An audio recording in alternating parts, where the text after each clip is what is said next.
Alors sur cette Agora GNV, je suis avec Pierre-Denis Fargue. Vous êtes distributeur de carburant. Oui. Alors le problème aujourd'hui, c'est qu'on nous dit il n'y a pas de voiture, il n'y a pas d'offre parce qu'il n'y a pas de station. Et vous nous dites il n'y a pas de station parce qu'il n'y a pas assez d'offres en concession. Voilà. Alors, je suis très bien placé pour en parler parce que nous distribuons du gaz carburant depuis 1948. Nous avons fait l'accompagnement final de la première période qui s'est terminée dans les années 90 où le parc automobile français en GNV a complètement disparu. Et nous accompagnons la renaissance de ce carburant qui est, je qualifierais d'évolutif, puisque les véhicules essence, avec une très petite adaptation, peuvent circuler au gaz naturel, véhicule comme à l'essence. Nous avons accompagné le mouvement grâce à nos élus avec le site pilote national gaz naturel véhicule qui a été créé en Couserans.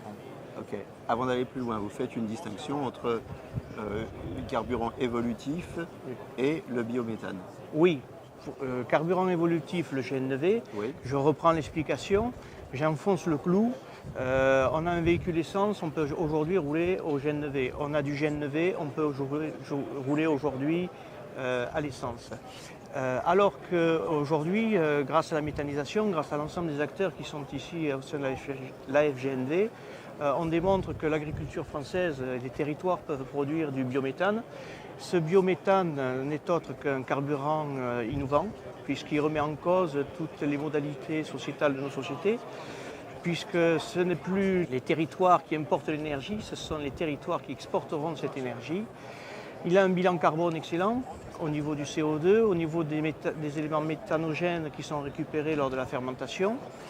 Et si on développait le carburant GNV, on pourrait donc de suite valoriser de façon optimum le biométhane carburant, qui est à ce moment-là un carburant biométhane innovant et durable. Les sources de biométhane, donc c'est essentiellement les déchets et les déchets agricoles. Les déchets des villes et les déchets agricoles, c'est ça? Non, vous en avez d'autres. Vous avez également les déchets. Essentiellement. Oui, mais il ne faut pas oublier les déchets industriels qui sont très importants. Et puis vous avez également les déchets des steppes avec la possibilité qui est effleurée par certaines avec le souhait de pouvoir injecter ce biométhane dans les réseaux un jour. Non. Donc la ressource représente à l'heure actuelle, d'après le potentiel ADEME, 30% des volumes de carburant qui sont consommés dans le monde des transports en France. Ce que vous nous dites, c'est qu'on va avoir de fait, grâce à la biométhanisation, du carburant renouvelable en masse, qui va être un carburant vertueux, hein, et que derrière, si on n'a pas de voiture, on ne pourra pas le valoriser. C'est-à-dire qu'on va avoir des producteurs qui ne pourront pas valoriser la matière première qu'ils vont produire. Donc si vous n'avez pas de station-service pour les distribuer, vous ne pourrez pas valoriser de façon optimum le mètre cube, le normomètre cube de carburant qui se vend grossièrement 1 euro aujourd'hui dans les stations françaises qui sont ouvertes, le normomètre cube. On parle en kilos ou en normomètre cube. Donc le normomètre cube, c'est 1 litre de carburant, donc comparez un normomètre cube 1 euro à 1 litre de samplon 95 qui en ce moment aussi dans les stations à 1,55 €, voire 65. Alors qu'est-ce qu'il faut faire, en clair, pour sortir de ce cercle vicieux? Alors le site pilote national du pays Couserans a démontré que d'avoir la station, ce n'était pas suffisant puisque nous avons la station, nous avons les constructeurs qui savent fabriquer les voitures, mais à ce jour, il n'y a pas encore eu une mobilisation pour que les voitures qui sont fabriquées arrivent dans les concessions. Alors, tant que ce point de blocage ou ce défaut de distribution persistera, on ne pourra pas accroître la consommation de gaz naturel en se substituant à d'autres énergies, bien sûr, et ce qui fait qu'on n'arrivera pas à une rentabilité économique sur les stations-service. C'est quoi? C'est du lobbying à faire chez les constructeurs? C'est du lobbying à faire auprès des décideurs locaux? C'est un peu des deux? C'est quoi? Alors, c'est un lobbying à faire essentiellement auprès des constructeurs automobiles, parce que c'est une chose que de fabriquer des voitures, c'est une chose que de les implanter dans les réseaux, parce que cela représente des coûts pour les concessions qui sont supplémentaires. Or, le modèle économique des concessions est basé sur le modèle diesel, et les commerciaux ne veulent absolument pas entendre de vendre un véhicule neuf pour lequel ils vont avoir une revente difficile et un marché difficile. Donc il faut déjà changer le mode de pensée d'un réseau de distribution. Donc il faut trouver pour les concessionnaires une raison, donc un intérêt financier. Or à ce jour, ce modèle économique n'est pas proposé dans les concessions automobiles. On se tournera donc vers les constructeurs pour savoir si les constructeurs veulent vraiment proposer ce schéma. Et on s'aperçoit qu'en Allemagne, l'Allemagne a mis en disposition les stations-service, l'Allemagne a mis en disposition les véhicules.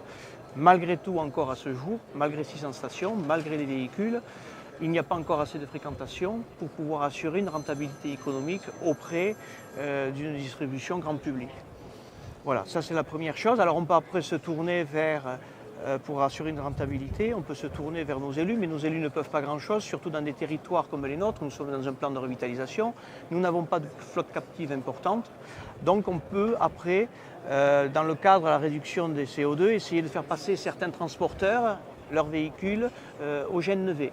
C'est mon cas, je suis transporteur de matières dangereuses et dans le cadre de la charte que j'ai signée avec la région Midi-Pyrénées, j'envisage de permuter des véhicules au gaz naturel avec un modèle de combustion pour pouvoir toujours rentrer à cause des normes ADR dans les dépôts d'hydrocarbures et ainsi, grâce à un véhicule, camion, accroître et atteindre le seuil de rentabilité sur des stations qui restent ouvertes au grand public.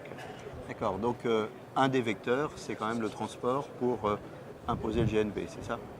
Le premier vecteur, c'est le transport, le transport de masse, et qui pourra après bénéficier dans un second temps à des véhicules qui roulent au GNV, sachant que vous avez GDF Suez qui a proposé la Prius hybride GNV, et là vous tombez sur des véhicules qui consomment encore moins de carburant qu'avant. Ce qui veut dire que ce n'est pas ces volumes-là qui permettront d'asseoir la rentabilité des stations-service. Ou en tout cas, il faut changer le modèle économique. Or, actuellement, un distributeur indépendant qui fait la station-service, il est dans un modèle économique, ce ne sont que les volumes qui lui permettent d'assurer sa rentabilité. Et le problème, c'est que là aussi, ils sont en diminution constante par rapport au progrès des constructeurs. Là encore, on est dans un cercle vicieux, c'est-à-dire qu'il faut du volume alors qu'on parle de diminuer les consommations. Voilà, donc vivement la transition énergétique dans laquelle nous sommes, vivons-la pleinement, parce que immanquablement, l'ancien modèle économique sur lequel nous étions est arrivé à son terme, il faut en développer et en trouver un autre. Et ceci ne peut se faire qu'au sein d'une association française gaz naturel véhicule.